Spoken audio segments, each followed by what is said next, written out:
non si raccontano le solite storie, qui si dà voce a quelle dimenticate.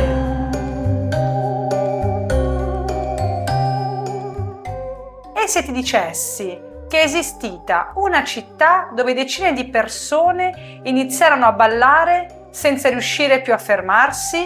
Non è una festa, non è uno spettacolo, non è una leggenda, è un fatto realmente documentato. Le autorità della città ne parlarono, i medici cercarono una cura, i sacerdoti lo interpretarono come un castigo e ancora oggi, più di 500 anni dopo, nessuno è riuscito a spiegare con certezza che cosa accadde davvero. Siamo a Strasburgo, luglio del 1518. È una normale mattina d'estate. I mercanti aprono le botteghe, gli artigiani iniziano il loro lavoro, le campane scandiscono le ore. Nulla lascia immaginare che quella città sta per entrare nella storia per uno degli episodi più inquietanti mai documentati. Una donna esce dalla propria casa. Si chiama Protrofea. Scende in strada, si ferma e comincia a ballare, senza musica, senza una ragione apparente. All'inizio qualcuno ride, qualcun altro la osserva con curiosità, forse è impazzita, forse ha perso la ragione, ma passano le ore e lei continua. Arriva la sera e continua ancora. Il giorno dopo è ancora lì, i piedi sanguinano. Il corpo è esausto, eppure non riesce a fermarsi. Ma la parte più inquietante deve ancora arrivare, perché pochi giorni dopo non sarà più sola.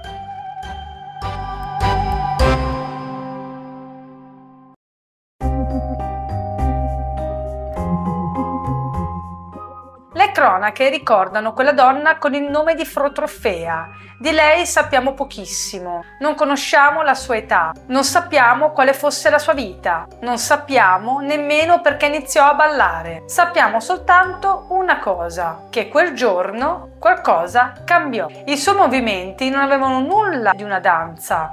Erano convulsi, disordinati, quasi violenti, come se il corpo avesse smesso di obbedire alla sua volontà. Le persone cercarono di fermarla, di convincerla a tornare a casa, di farla riposare, ma nulla sembrava funzionare. Passò un giorno, poi un altro ancora e accadde qualcosa che trasformò un caso inspiegabile in un incubo collettivo. Altre persone iniziarono a ballare, prima una, poi 2, poi 10, poi sempre di più. Nel giro di pochi giorni, Strasburgo non aveva più una sola donna che danzava, aveva un'epidemia.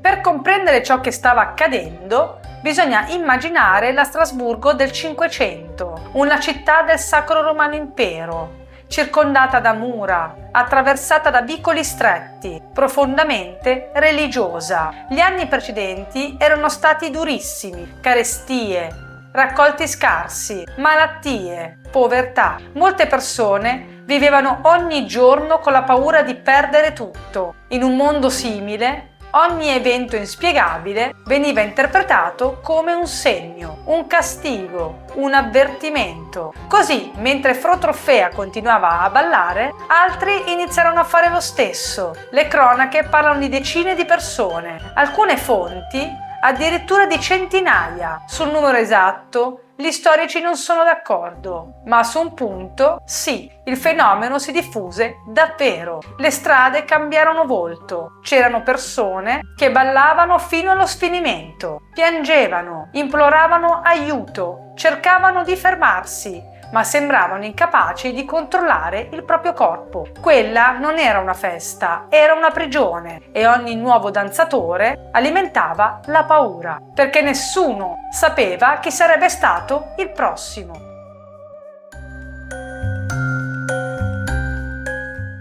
Le autorità cittadine dovevano intervenire, così consultarono i medici. La diagnosi fu sorprendente. Secondo la medicina dell'epoca, i danzatori soffrivano di un eccesso di calore nel sangue, il cosiddetto sangue caldo, e se il corpo sentiva bisogno di muoversi, non bisognava impedirglielo, bisognava lasciarlo ballare. Le autorità seguirono quel consiglio. Furono allestiti spazi dove i danzatori potessero continuare a muoversi.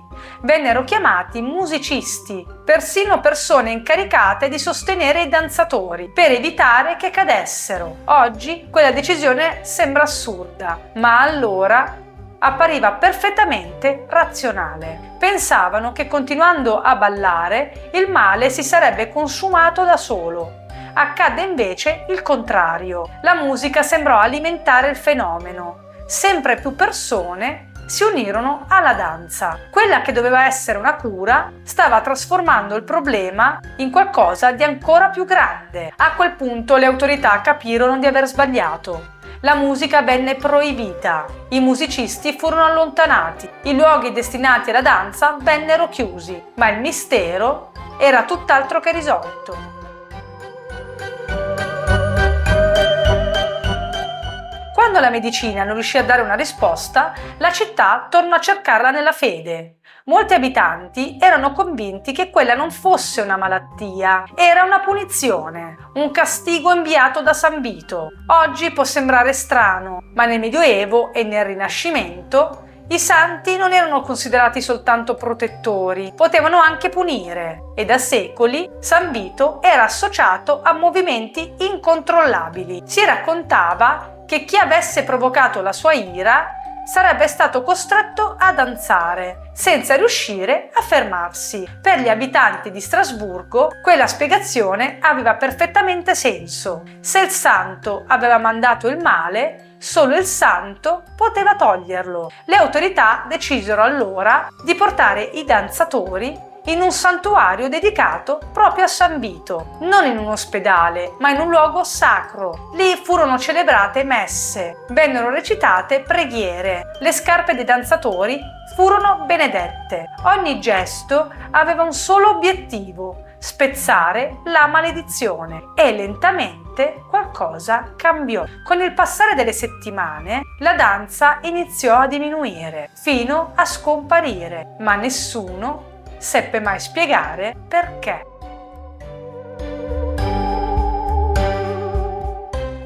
Più di 500 anni dopo, la danza di Strasburgo continua a dividere gli studiosi.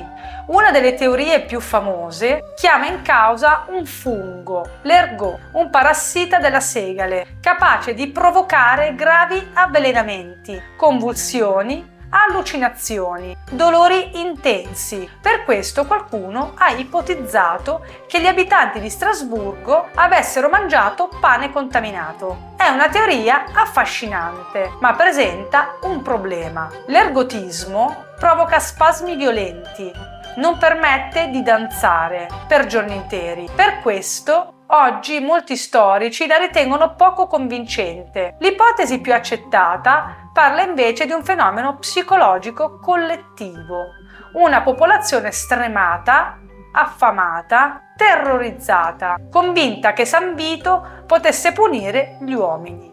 In un clima simile, la paura avrebbe potuto trasformarsi in sintomi reali, ma anche questa rimane soltanto un'ipotesi, perché nessuna teoria riesce a spiegare ogni dettaglio. Perché proprio una danza? Perché così tante persone? E perché tutto finì quasi all'improvviso?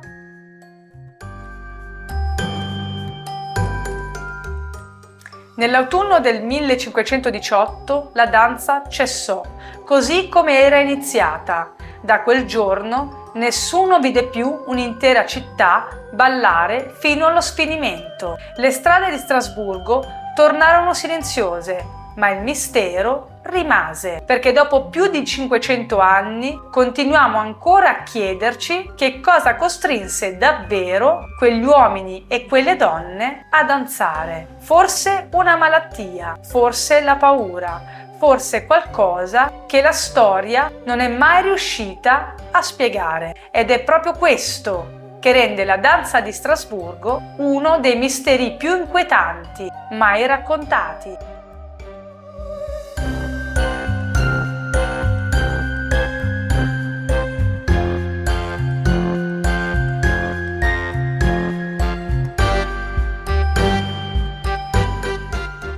Se ti piacciono le storie che non vengono addolcite, iscriviti al canale e lascia un like. Qui si raccontano le storie che non finiscono nei libri per bambini.